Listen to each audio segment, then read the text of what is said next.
So welcome to the our Scrum session. Not only is it Scrum Week, though, it's the start of a brand new 90-day Scrum cycle in the Academy. So it's a really awesome opportunity for us to start again, refresh, reevaluate our goals, just get all orientated, ready for the next 3 months. Because these next 3 months in particular are very, very interesting from sort of the perspective of uh, ourselves at the Academy. They're my favourite 3 months. In fact, it's funny. I was just doing some cleaning, and I was going over my notes from this week last year, and it was the November, December, January period that I brainstormed, created, wrote my book, got the Academy up and running, and started and planned in my 6-week course, which became everything that I do now. My full time, none of that existed. I was starting from absolute scratch this time last year. So it's a really it's a very precious time, and I'll explain why. If we look at November, December, and January,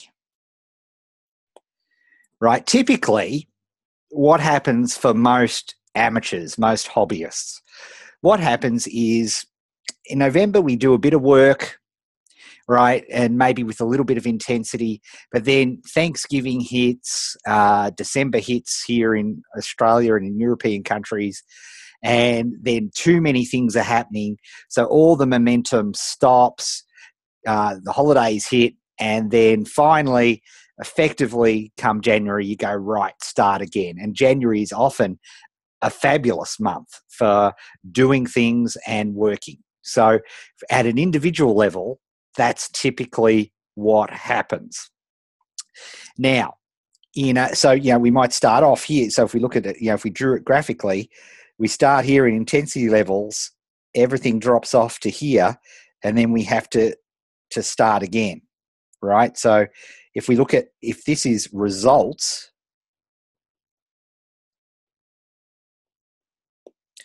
this is what typically happens. So if we just, actually results, and I'll just rub this out. Okay, so that's typically where we're at. Now, the other thing that happens is November, December, and January are the best months for online businesses, right? They're fantastic months. It's buying months, where people are spending money. And so if you've got a product that you can put out in the marketplace, it's also a fabulous time of year. So we've got November, December, January can be challenging from just an individual perspective, from the perspective of yourself, but it can also be awesome because let me give you the alternate, right? Instead of being typical, what if we use November to get our habits right, to take everything that we've learnt in the Academy so far on expectations, on the 3 factors for making things easy, the environment, limiting choices, making sure we've got roadmaps, CFTs, Scrum Board, all those sorts of things. So you've got those habits locked in so that when you get into December, where we've got things like Christmas and end of year activities if you're in the Southern Hemisphere, and all the sorts of things that happen, you've got that level of flow going because you've established it in November.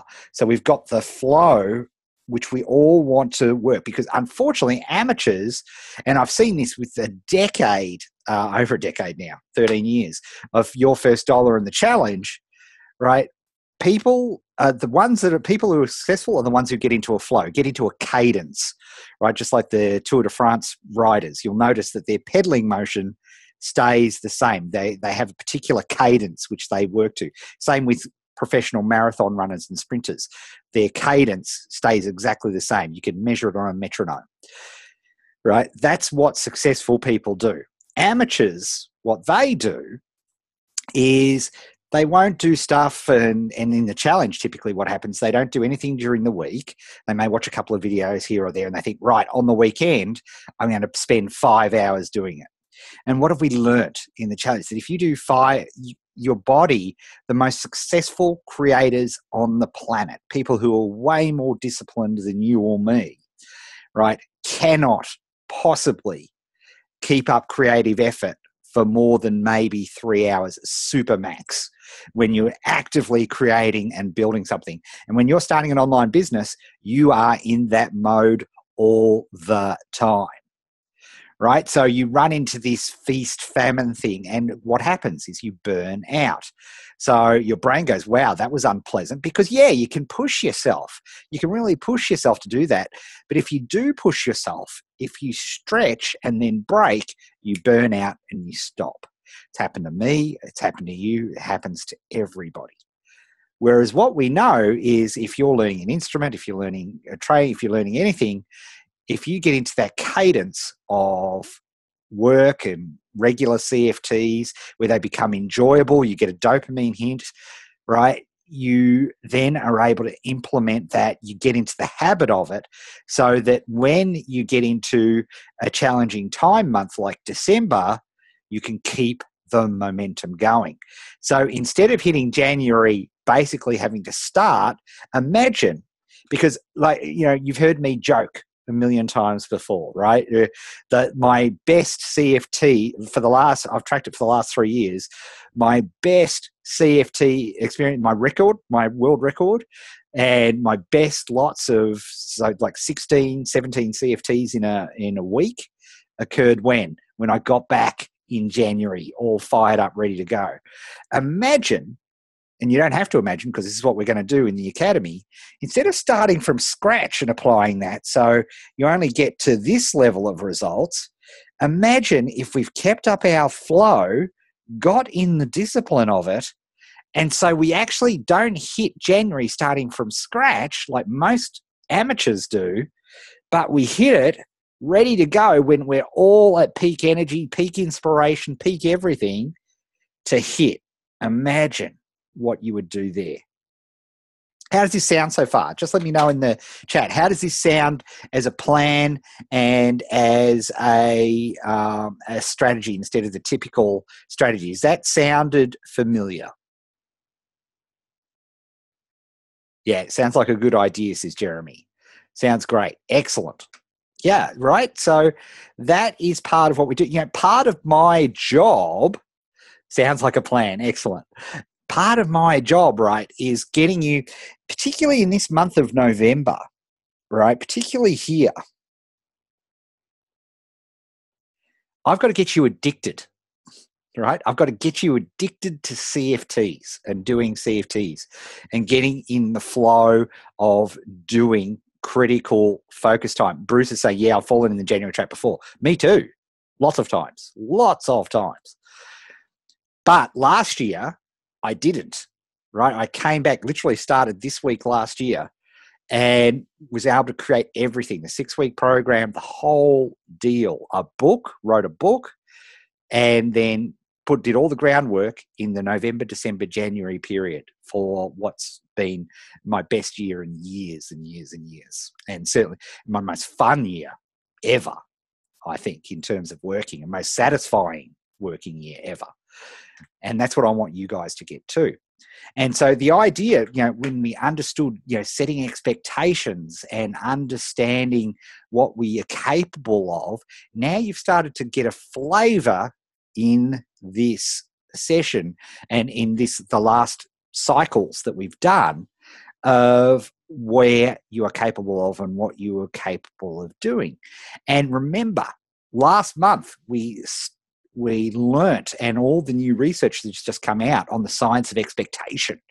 And if we focus our expectations on the stuff that's being force fed as Facebook every day, of private jet travel and $1 million days and all these sorts of things, then even if we do everything correct in November, we feel like we've done nothing, because we're not making our $1 million a day. We feel like we're not making our things. Whereas if we can create the platform, the basis of your result on this 90-day cycle.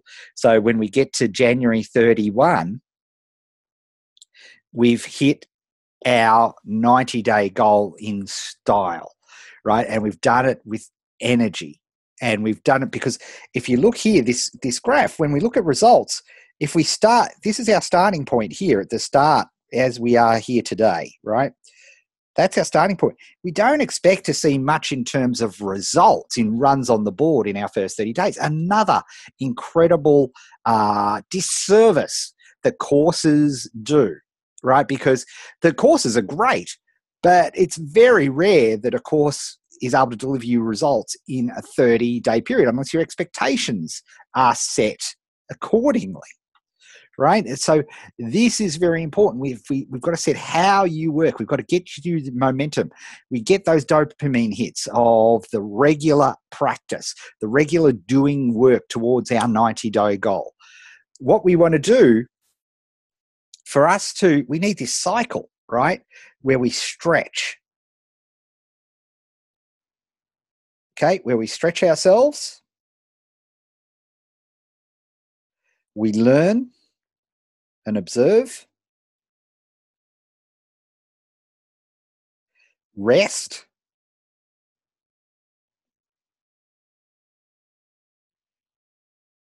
and then change. So we make or adjust, right? We make adjustments based on what we've learned. Nobody can work at a super high intensity all the time. You will burn out. Right? You will just burn out. Or if your expectation levels are set way too high, then guess what? You'll appreciate none of the work that you've been doing, all the crucial ground moving work that you need to do, particularly in the first 30 days of any cycle. None of that gets appreciated, and you don't literally get the dopamine hit in your brain, which means it doesn't become an addictive behavior. And I mean addictive in the most positive senses of the word. Just imagine that you don't have to try hard to watch a TV show that you enjoy. You don't have to try hard to read a book that you love reading. Why? Because your expectations are, I'm going to be entertained in that half hour. I was entertained, hence dopamine rush, hence I want to do that again. My brain wants to do that again. Imagine, and there's no need to imagine because we can do it, you have that same approach. And that's what we've got to do in this 90 days. And particularly in this first 30 days, is we've got to establish that far more, right? That's the key thing. Because as we get into the month of December, we want to be able to just going and analyzing what's working and what's not working and making changes based on that. Right. So then when we hit January, when every single one of us is at our most motivated, we can then go bang and hit the accelerator button and make January a real true spin. And we can work intensely through January so that you can get the rewards, have a nice break, and then start again. And the cycle starts over again and again.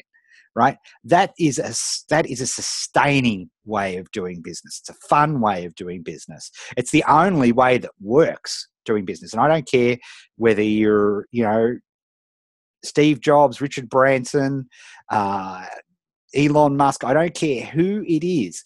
They do not work at full pace the entire time. Right? They just don't. Right? And when they have time off, they have time off. Right? All we see is the high output stuff. We see all the stuff that we're bombarded with. We need to do that. Now, having said that, there's one other part to all of this that you need to get, right? And that is desire, right? The desire to do it. It's interesting. I've been reading what is it called? Discipline is Freedom. By Jocko Willcox. And if you compare Jocko and myself, we couldn't be at further ends of the spectrum. I can understand his intensity, because he needs that level of intensity, because if he didn't, people would kill him because he was a soldier on one of the SEAL teams. You can understand why they need that level of discipline and intensity. There's an incredible motivator. You live or die based on how well you train compared to your opposition, your enemy, right? Makes sense. Gary Halbert used to call it gun to the head marketing. Now, here's the thing you have to consider, particularly going into this quarter, more than any other quarter, because the reality is, if you don't succeed this 90 days, what does it mean? It very rarely means that you die, right? It very rarely means that, right? The stakes, such as they are, most of you have jobs, careers, house, for the most part, it's not life or death whether your academy business works. And that provides some challenges, because when we're looking at, do we do our CFT or do we watch Housewives of Atlanta? There's plenty of times that we can justify watching the Housewives of Atlanta instead of doing our CFT. So the thing that I want to put to you as we go through this process that we're going through today is, how serious are you about this? Because there's no better quarter to test your seriousness about making a difference, turning 2018 into that $10,000 a month business. That's the year that you create your 2018 a month business. That's the one. That is the opportunity that you have here, right? And so let me hear from you before we start working on our sprint planning. Does that make sense? Does that make sense? Is 2018, is this quarter, this 90 days, the 90 days that you want to make something happen? Let me see in the chat. Yes, excellent. For sure, Ian. Great. Yeah, very good. This is the 90 days. It really is. It's the magic 90 days. It absolutely is the magic 90 days. Very good. Fantastic, Bright. Excellent, Mary. Very good. Okay. Well, guess what? We start now. Okay. And the first thing I want to do is, first of all, we've got to look at and let me get a different color here. We've got to look at our January 31, our 90-day goal.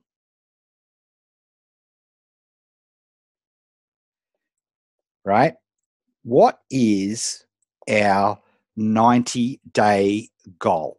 So let me give you some criteria, and then I'm going to give you a couple of minutes to jot it down, write it down on your sheet, and then pop it in the chat box too.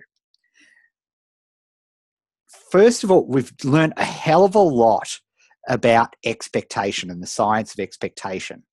And if you're starting from scratch, making $1 million in 30 days is highly unlikely. And not only that, it is setting a goal of that type is highly, highly detrimental to you being able to have the focus, and this, because we need all the dopamine hits we can to make this a positive habit, right? That's it.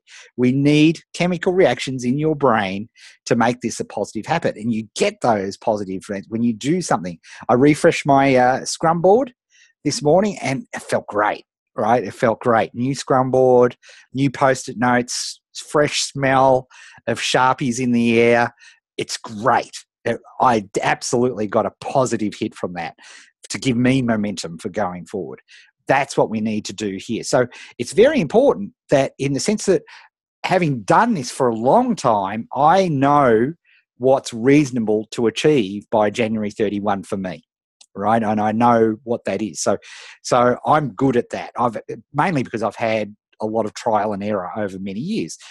For a lot of people, you don't have that. So it's very important that when we're saying our 90-day goal, we want to make it we want to make sure it's in our control, and that from an expectation level, it's enough to stretch us, it's enough to motivate us, but it's not so crazy that it effectively acts as a demotivator. Because if you have too high an expectation, then guess what happens?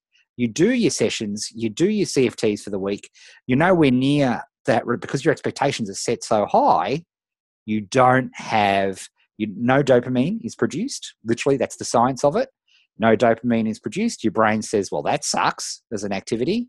That's obviously not fun. That's not something that's interesting. So we'll default when we come to a tough choice in December of what to do when we're doing our scheduling.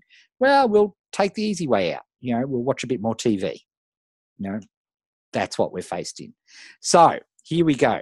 So and here, just to give, and one more example, and then I'll let you at it. If you say, let's say product creation is the big thing, right, for you for this 90 days. You want to make sure your product is out in the market in the 90 days.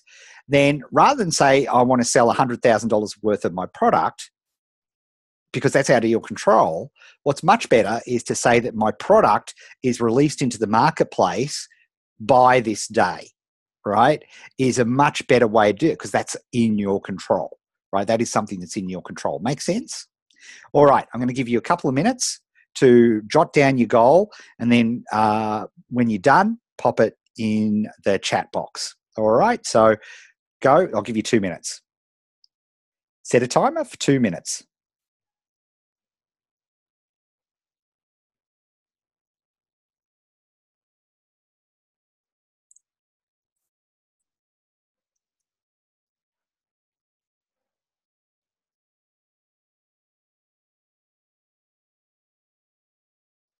Getting warm in here.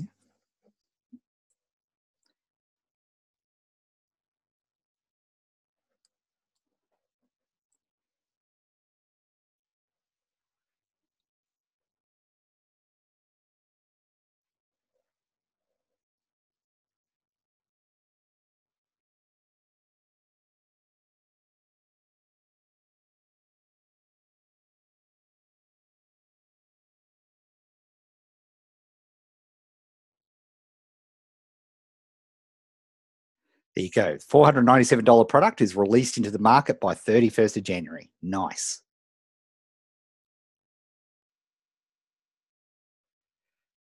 Run first webinar on December 14th. Awesome.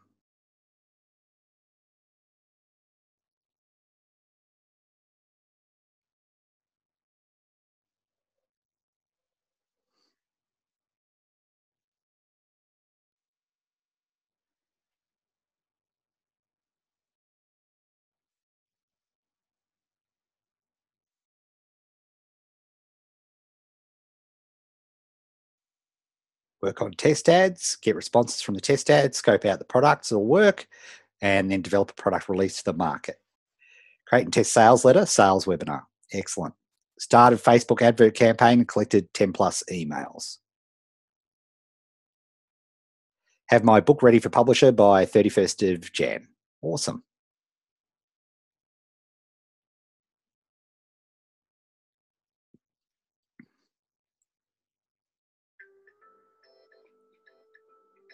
All right, Facebook login app, sale and ClickFunnels Marketplace, including sales letter, video, and instructional videos. Fantastic.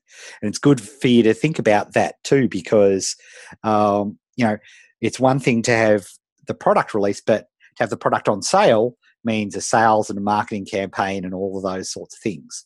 Validate market, 100 on list, and first dollar. Very good. Sell 20 prints by Jan 31. Awesome, Ian. That is really, really good. Okay. Now, that is your goal. So let's have a look at Ian. So sell 20 prints by January 30, by January 31. Okay, so that's the goal. That's our 90-day goal. And I encourage you to print that out, put it on a thing and stick it maybe on the side of your Scrum board, just so you've got something there that you can look at. Now what we need to do is we need to now look at, okay, that's the 90-day goal. What are the projects? Let's chunk it down into not into bite-sized pieces, but into courses, if you like. So we've got our entree, our main, and our dessert, right? So our 3-course meal, our entree and our main and dessert. So for Ian, for example, I'm just making this up, Ian, it may be completely different, but we need to figure out, for example, a funnel to get people interested in the prints. And then we need a sales letter or some sort of sales device, some sort of marketing campaign, and then some sort of seller. It could be a webinar, it could be a sales letter, it could be a informational video, it could be any number of a dozen of things. But we need those three things. See how I break that down? So we've got our entree, our main, and our dessert. So what I want you to do now is break it down into those three. We're not talking about the components of the meal yet. That's next, right? So what makes up the entree, right? We'll talk about that next. But for right now, I just want you to think about the three big chunks for your goal. What are they? What are the big stages? So, I think I saw Mary there so one is Facebook ad testing, winter having testing, developing minimum viable product. That would be like the three big chunks. That would be the entree, the main, and the dessert. And for those of you who are in North America, where it's so weird that you call the entree French for enter, starter. So for you guys, it's starter, entree, dessert. Makes no sense, but hey, whatever works for you guys. Right? Are you with me? So 3-course meal. The meal the part you start with, the starter or entree in the rest of the world, the main or entree if you happen to be in North America, and fortunately we can all agree that dessert is dessert. So that's very good. All right, so they are your three things. So I'll give you 2 minutes to break down your main 90-day goal into the 3 criteria. Okay, go. Set a timer for 2 minutes. And once you've already done that, feel free to type it up in the thing so I can give some commentary as well in the chat. So Dean's got sales letter steps. First draft, launch, change based on tests. Okay, maybe we could look at that. So a first draft is, so what process are you using for your first draft? Are you just going to vomit it out? What's the roadmap that you're going to use the first draft? Are you going to use the E5 method to create your first draft? Are you going to design the campaign first and then write the sales letter based on that? What methodology, for example, are you going to use to do that? Launch, what does that mean? So if you have a look at the launch, is that the testing phase, right? So is that run traffic to it, right? So just think through a little bit, I know you're just typing it in for chat purposes, but that's an example, right, of thinking, have I got roadmaps for each of those sections? And we'll come to that that'll actually be very important as well going forward. So just chunk it down into 3 sort of bigger steps. Run a 1-person webinar on Webinar Jam to test my flow and teaching method.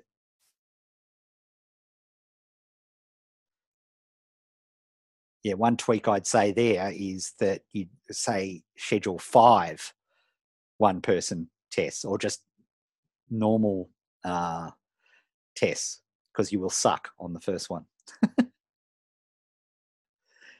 Complete Sage Doc, set up Facebook ad, refine Facebook ad with testing. Very good. So Jeremy, decide on range of products, regular cookie delivery emails, and sales letter. Again, decide on range of products, probably decide a minimum viable product. We need to start with 1. All right, so just refine what's a minimum viable product so we can get into the market and test.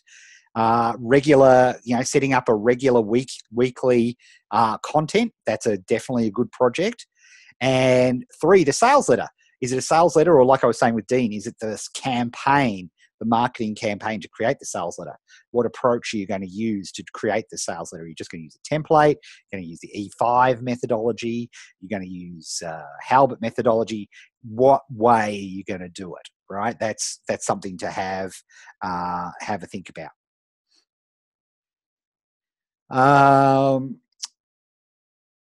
Okay, so Linda's got here, analyze why teleclass didn't sell based on low response, figure out what market needs and will buy, create product or service to sell. I would try to frame that in the positive, right? Because we're going forward, you're looking backwards.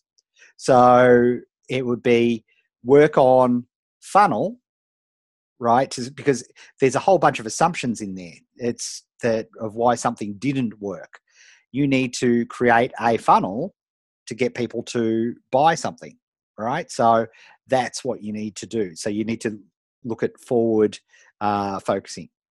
Finish app and templates ClickFunnels, write headline sales copy using E5 method, record instructional videos with Camtasia. Nice, right? Very good. They're the 3 headline projects. Excellent. Good stuff. All right, let's get into our next step. So here we've got your sprint planner. And so what I want you to do just first off is take the first project, and I want you to just write in what the project is here. Okay, let's just make that a bit bigger. Okay, so just pop in project name.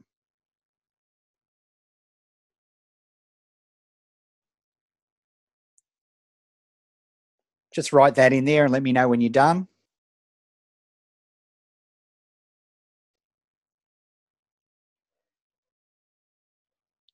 Well done, Ian. 2 points for Gryffindor, being fastest.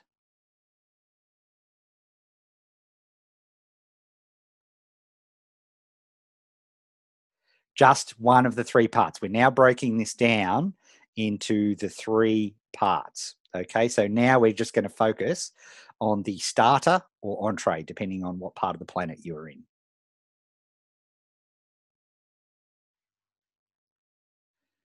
Yeah, so webinar deck completed, James. Fantastic. All right, good stuff. Excellent. Okay, now here's what we want to do. I'm just going to give you a minute to write in what is your best case result. You know, your dream. Oh, yeah, better use a different color. Very nice light one.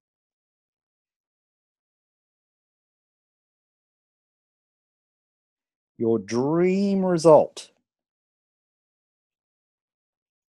Right? What does unqualified success look like for this part of the project? So, for example, finish app and templates in ClickFunnel, right? So, what does dream result of that mean? Sounds a bit funny, but what's the dream result? That you've got a fabulous funnel that is completely tested, it's been checked, it's been, you know, every part of it has been, I think I mentioned tested. You've got tags, you've got cookie, stuff in it, so you can do retarget marketing for every part of the chain, etc., etc., etc. What's the dream result for that?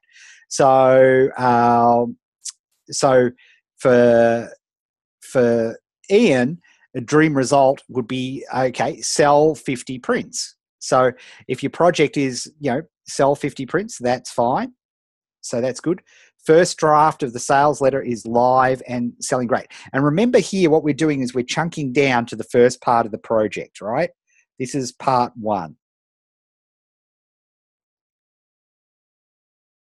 Right, so we're chunking down. So Dean, for you, you've got to write the sales letter first, right? So what's success look like? A fully functioning sales letter up somewhere where it's going to be. Adequate results from Facebook tests to move to Winter Haven. So here's the thing, Mary. What does best case scenario look like?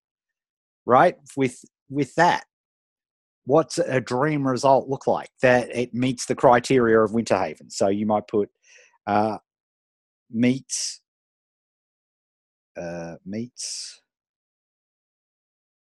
1 in 10 winter, but a dream result might be 3 in 10. That would be amazing, right? That would be an amazing result.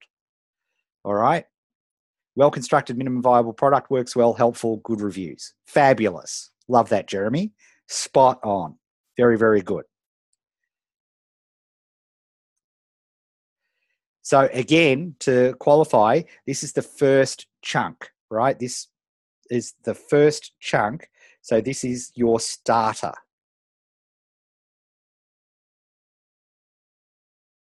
Or entree.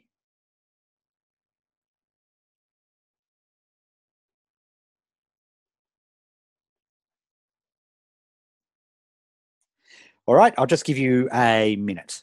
Okay, go. Set a timer for 1 minute. Appetizer in Canada. The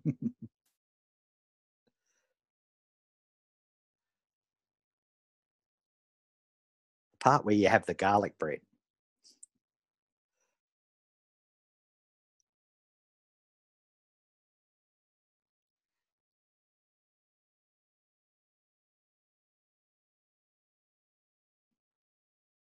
Yeah, so James, able to run webinar without any glitches on the teaching components. Very good. This is the best possible result, right? What's absolute unqualified success look like for this part of the project? So Jeremy, you would have a minimum viable product that's addressing a part of the market which is fully tested.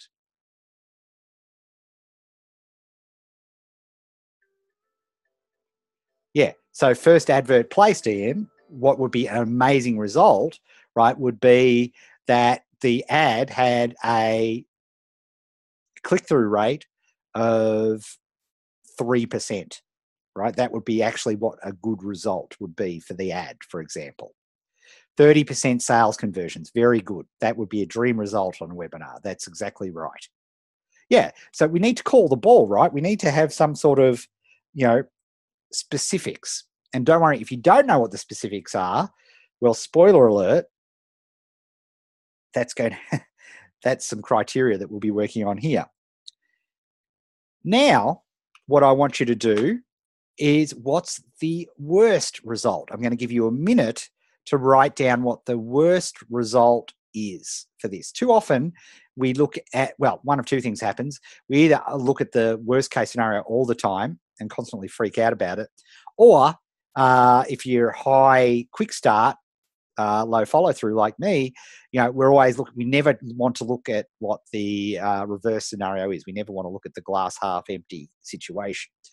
So what does it mean what's the worst result here? What's the worst case scenario?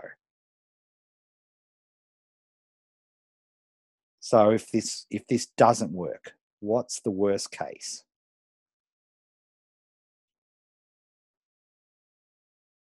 Okay, I'll just give you a minute. Set a timer for 1 minute. Yeah, Dean, spot on. No sales letter written or 0 sales from the first draft. Worst result, hover around 1% click-through rate. So I'm not totally certain to proceed. Or a bad result would be less than 1%. Don't get minimum viable product completed. Yeah, no sage stock, uncertain about what I should be doing. Notice how easy this is for some of you? That's okay. Only 3 show up on webinar, 0% conversions.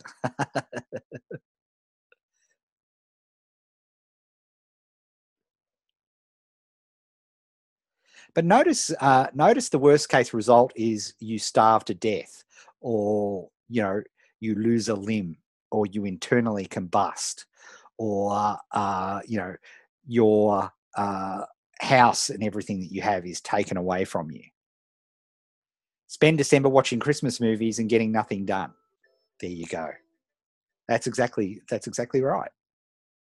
Which is important, because a lot of stuff from this is the challenge of an academy business, and it's the challenge of learning chess or tennis or a new language, or it's stuff that you want to do intellectually, you want to do, but it's also not life or death. And so that's why it's important for us. That's why it's so important as a coach. That's why it's important to, like, if you're learning a violin, you show up for the violin lessons. you do the practice between the lessons, right? And that's so important in November and December because we set the tone. And while we've still got a bit of control in November, we want to set that cadence so we can maintain it through December and actually build on the results that we've got. And that's why it's so important for us to focus and do that in November so that we can make sure that we go through that. So if we hit January with momentum, we're going to kill it with results. Like I said, the best results I've ever had is where I've done the ramping in November and December and hit January full on. Starting from scratch, you can get some results in January. Because you're all enthusiastic and you're all super motivated. It's the time of the year. It's a new year. It's a fresh start. It's all that sort of stuff. But as your coach, I know you can do way better if we focus on this right now. So we've done our best case scenario. We've done our worst case scenario. All right. So we've looked at both ends of the spectrum. Now, if we go and have a look at the criteria here,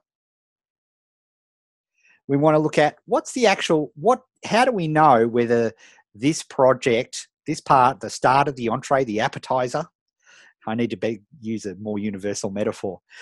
How do we know that was successfully completed? How do we know we've eaten the garlic bread, right? It may not have been the best tasting garlic bread in the world. It may have been disgusting. But how do we know that we've gone through it so that we can form the opinion, right? So that's what we're doing now in this stage of the process. So what I want you to do is I'm going to give you a couple of minutes to outline what's the criteria. Okay, so what's this criteria? So, for example, if you were doing a Facebook ad, if Facebook ad was your project, right, for this part, that was your starter, getting the Facebook ad done, then we know, for example, that a click-through rate of 1% is the success criteria. We know the ad will have been successful if we get a click-through rate of 1%, right? 1% or above, right? But here's the thing, if we get 0.5%, well, we know we've got to improve it. We've got to keep changing it till we're above 1%. But to go to the next step of the process, right, to go on to the next part, we need it to be above 1%. For example, that's one example. Now, at this point, if you've been having a challenge with this or you're going, you know what, I'm not sure what success looks like here. I'm not sure what the criteria is for my particular, starter, entree / appetizer. I'm not sure what that is. That is totally legit at this point in time, particularly if you're starting out. So guess what?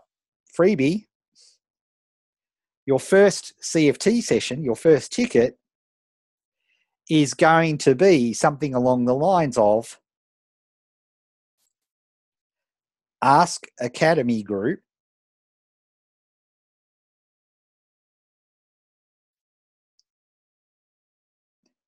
about success criteria. See? Because you're not sure. And if you're not sure what the success criteria is, it may be that you don't know. You don't have remember, because the three things we need to make something easy is we need to have the right environment. Okay, so we need the right environment. And we've done work on that, in terms of making sure that you've got all the tools that are available to you, actually getting rid of a whole bunch of stuff so you can just focus on what you need. What we're doing now with this planning is all about environment setting. Then there's limiting choices. So we have our Scrum board and we have our CFT. So we know if we can create a really well-written, something that's doable in 50 minutes CFT, we're far more likely to do it, right? Constraints become creativity. Discipline brings freedom is just another version of constraints brings shipping, right? So it's all of that we know that works. But the third part is a roadmap. So maybe you don't have a roadmap. You're not sure where the parts of the steps are, what the steps are. So it may well be that another CFT is going to be along the lines of Ask Academy about the best roadmap, because there's all sorts of roadmaps, right? There's, if you're an experienced orienteer, right, you just need a bunch of coordinates and a compass and the right type of map, and you're fine, right? You'll know one navigate you out. But if you don't know how to use a compass, you don't know how to read a topographical map, you don't understand latitude and longitude, just giving you those three things, that is not going to be enough for you. You need a different type of, you need a checklist along with those tools to show you how to use the compass, right? All of these things. Do you see where I'm going with this? So we need to make sure we've got the right type of map for our appropriate level. And again, you could always ask the academy about that as well. So that's just an example of criteria if you're not sure, right? If you're not sure what that is. But for right now, I'm going to give you 4 minutes, right, to come, 2 minutes to come up with your criteria. All right, let's go. So we're just working on what's a successful part of this project so that you can move from the, you've consumed the garlic bread and you can move on to the, you can move on to the steak, right? What's the next, right? What's the step? What's the success criteria that means you can go forward to the next part of the major 90-day goal? Okay, so I'll give you 2 minutes. Set a timer for 2 minutes.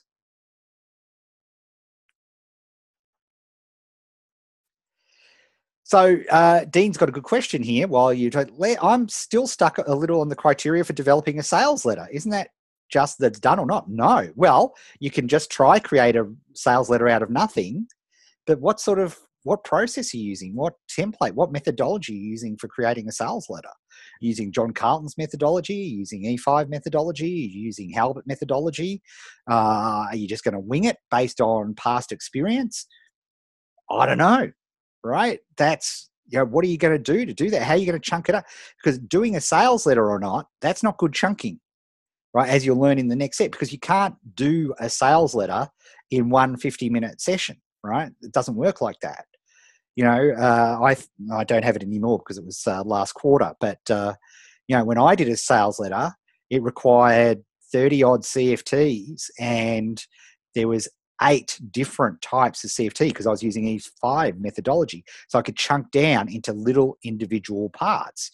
If you struggled with doing a sales letter before, it's probably because you haven't chunked it down. Because if you just think, I've got to have this sales letter and I just got to vomit out a sales letter, well, that's hard work.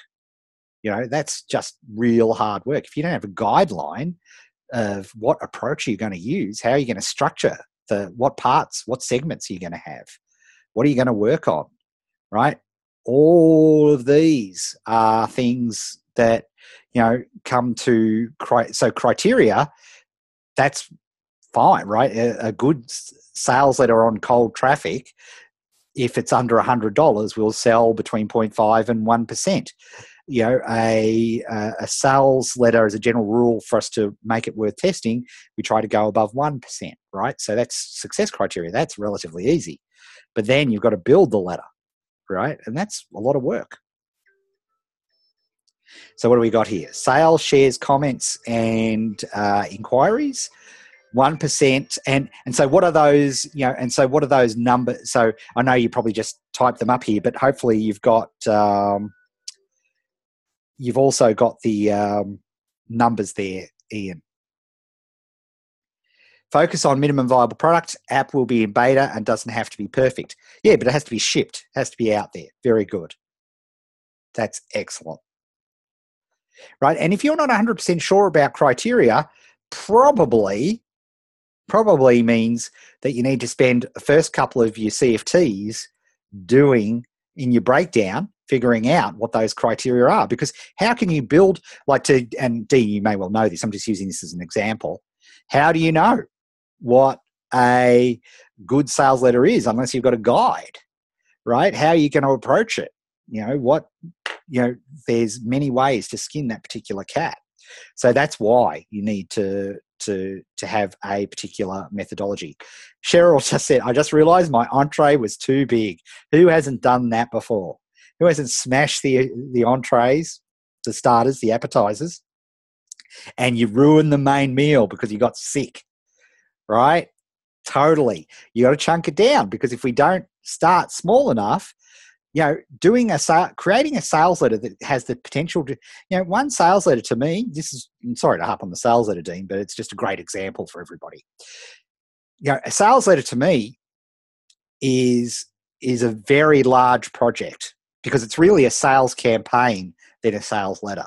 It's designing a sales campaign, then writing the sales letter for a start. For me. That's how I work. And then once I've decided on that, then it's chunking down to all of those sorts of things. So I tend to use the E5 methodology these days for my sales letter. So I know there's an offer thing that I have to fill out and write up the offer and do that part of it. Then there is a big idea process that I have to go through. And then there's evaluation processes that I have to go through. All those things to then doing that. But the good news is it makes the sales letter writing a hell of a lot easier because when I finally come time to write, I've actually basically written it. It's assembling the blocks into the right area. So, that's what you could do. So, as you say, you could break it down. That's exactly what I did, right? For example. What have we got here? Have offer stack along with lead and big idea completed to help write webinar outline. Yeah, very good. Yeah, because if we don't chunk down, this is the problem, right? If we don't chunk these things down, by the way, spoiler, that's what we're going to do right now. What I want you to do is chunk down the first 8 steps. And the criteria for chunking down the 8 steps is our CFT criteria, our critical focus time criteria, those precious 50-minute sessions that we have, which allow us to move our projects forward. However many of those, whether it's 1, 2, 5, or if you're, full-time, maybe 10 CFTs, a week that you can do. And if you're on record-setting pace, 16. But you will burn out if you try to do 16 all the time, as many of you have discovered. So that is the next step. Mary, your criteria are fine. So 50 minutes. So what we're going to do is then break down what are the next 8 steps, and we're going to break those into 50-minute segments, right? So the key to a CFT is that whatever you write in that CFT needs to be written in such a way that it can be completed inside the 50 minutes. So, for example, to continue on using our sales letter example, I know that through experience, I can create the offer, I can fill out the E5 offer template worksheet in 50 minutes. So I can do that in one 50-minute session. So I can complete the offer part because I know what I'm doing. So I could do that. Maybe for others, it might take them 2 or 3. And then I know I can do but even I make mistakes, right? I'll tell you this, I've told the story before, but I'll mention it. Where I ran into a lot of trouble, I thought, marketing argument, right, let's do that in one CFT. Took 15 CFTs. So now I know when I'm writing market argument CFTs, I just write all I do is work 50 minutes on the marketing argument, because I know then if I've worked for 50 minutes on the marketing argument, I've absolutely deserved the dopamine rush and the congratulations of moving the sticker into the done column, because I've worked for 50 minutes solidly creating that marketing argument, for example. Right? So that is a way of chunking down as well. So what I want you to do, I'm going to give you 4 minutes now, and I want you to chunk down as best you can with using 50 minutes, know what done looks like, use your CFT criteria, the first 8 steps, right, for your particular sprint planner. Okay, so have a crack at doing that, and let me give you some further momentum. If you do this, then what I've offered for everybody doing Scrum Week this week is in the Academy group, if you take a photo of your sprint planner, I will do a video check-in with you and give you any notes on your own individual sprint planner. Okay, so there's a little bit of incentive for you to get it done.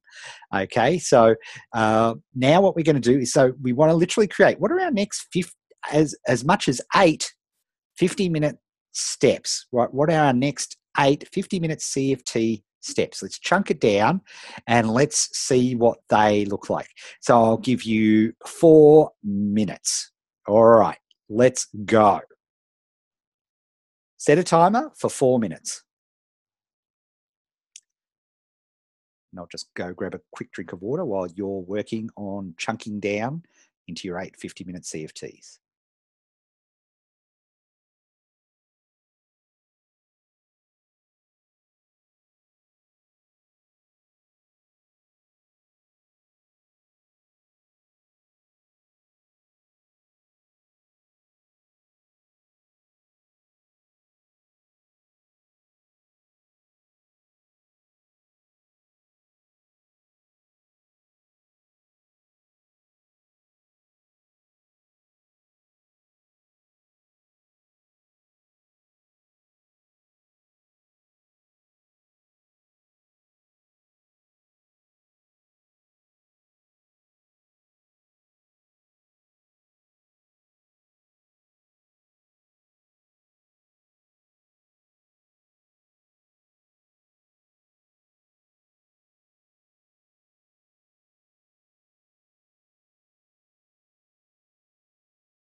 If you're struggling to chunk them down, then a 50-minute uh, great CFT would be asking the academy with help to chunk down your process, the thing that you're trying to chunk down. Is there a great roadmap? Where's a roadmap if I'm trying to do X, if I'm trying to do a Facebook ad, and then somebody might point you to the fundamentals workshop, for example. And so there you've got something that you can chunk down to. So the idea is we chunk it down to the point where we know what we need to do each session, we can get it done, and we're getting that positive momentum. What do you do with the rest of the CFTs until you find out the roadmap? They stay blank.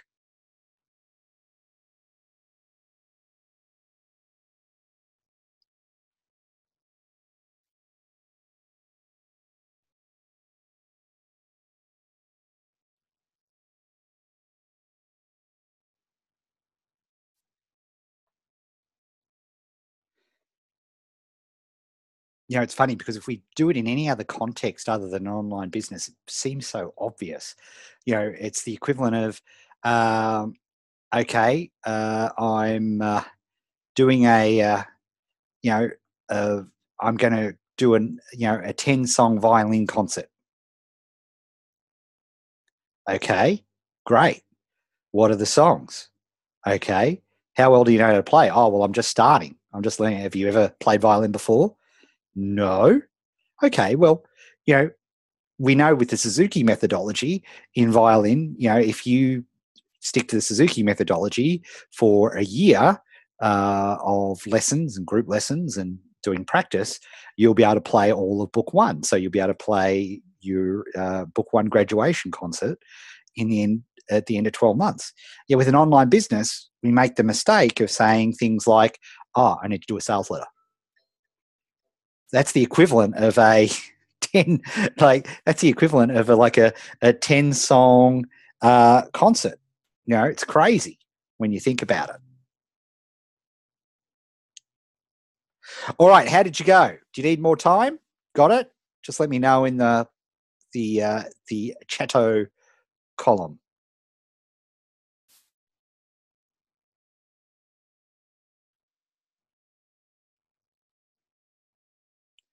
Okay, just a couple of you done, couple a little bit more time.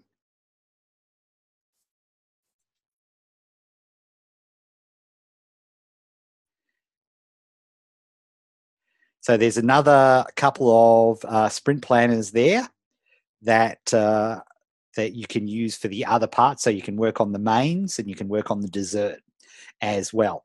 But if you're starting out from scratch, and particularly if you've got roadmap type stuff, I don't know what the roadmap is, then don't even worry about the mains and the dessert yet. We still need to figure out how to cook the entree, the appetizer, the starter. All right. So that's important. And I'm also recording this too. So here's the thing. This will be up on the inside the group and I'll email it to you on Friday, as I always do as well. So if you feel like you need to review, you can actually go through live the whole process again as well. Okay. The final part of our process, and this is really important for November, is you can see the sprint scheduler here, and the sprint scheduler is about when you're going to do your CFTs. So you can see here we've basically broken down each of the days of the week, right? And we've got early, like that means super early. You know, that's about one of the few things Jocko and I have in common is I'm an early morning person. I'm much happier getting up at 5 a.m. than staying up late.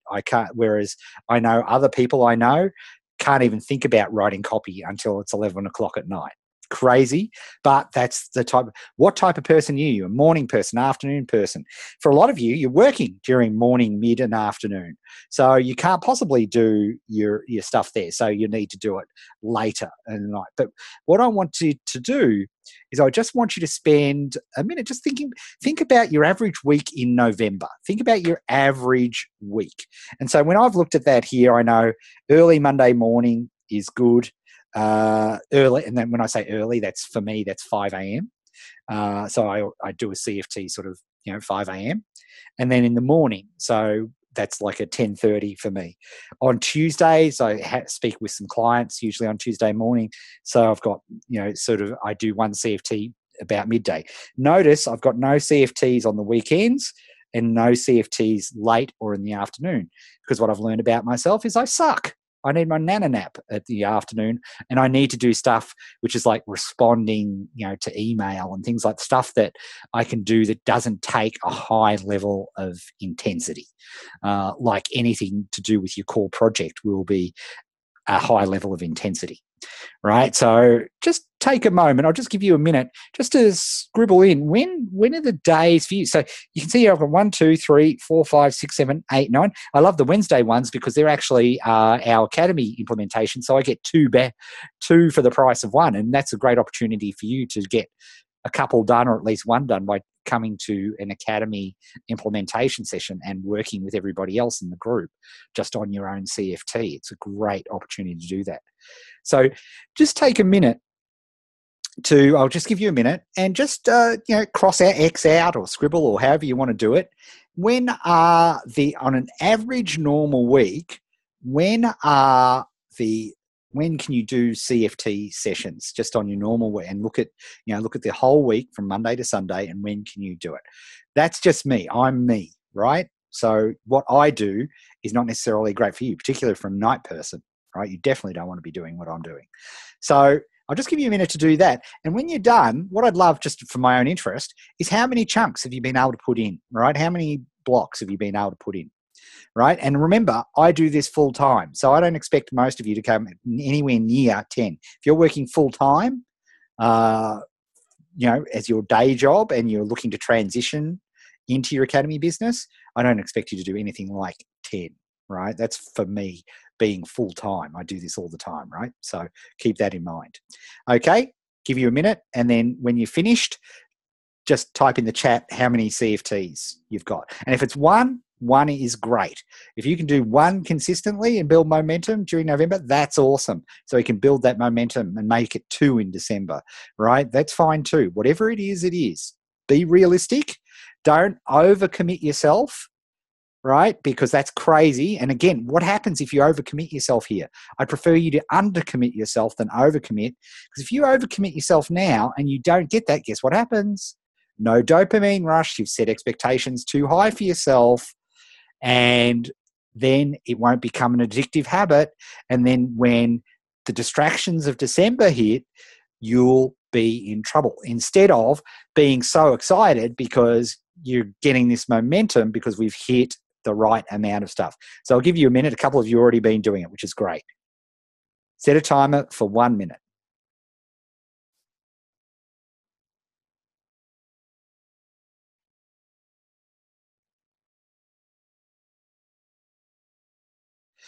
Excellent. So Jeremy, you said 4 to 6. Just do 4. Start with 4, right? And so build yourself positive. So if you do 6, that's a bonus, right? 4, start with 4, and if you get the 4 done and you still feel perky and full of energy, then feel free to add more, right? That's totally fine, right? Start small, and then get bigger. Fantastic, everybody. What do we got? We got 8, 5, 4 to 6, 1 to 2, 4, 3 to 4, 2, 4. Cool. I don't mind what it is, but what I want to make sure is that we set expectations right. So we want to start for a normal, because here's the thing. I can do 5 for sure. That's fantastic, Bryce. Excellent.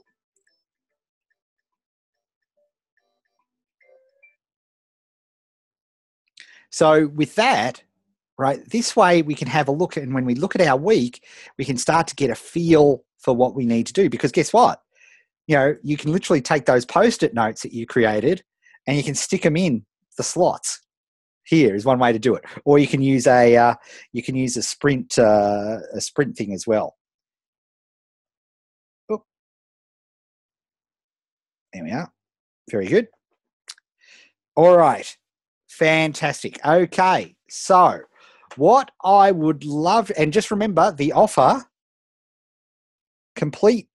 take a photo of your sprint planner and post it in the Academy. Oh, and make sure you put what your 90-day goal is as well. Okay, make sure you put the 90-day goal and what your starter / entree / appetizer is, right? And I will personally give you a video notes on it of whether it's realistic or point you in the right direction. Ian, go for it. Just type in the question. If anybody's got questions, now is a great time to ask them. And what I'd also, if you don't have a question, what I would like you to type in, what's been your biggest insight from this session? What's been your aha from this particular session? I'd love to hear from you on that. Okay, so let's have a look. Entree, as you call it, that is a smaller deadline, not the 90 days, is it? Well, it depends. Generally, yes. The answer is yes. Is it something that you would finish off faster than the 90 days? Not all the time, not necessarily, but for most things, yeah, I would expect that you complete the starter sometime earlier in the 90 days in an ideal world, which it sort of makes the thing. For posting my sprint planner to Facebook, do I need to wait until I do the first CFT to determine the rest of the CFTs? Probably would be a good idea. just so you get the most of it. Otherwise, what am I going to tell you? I'm going to tell you, okay, cool, excellent. You've got that 50-minute CFT. Do that.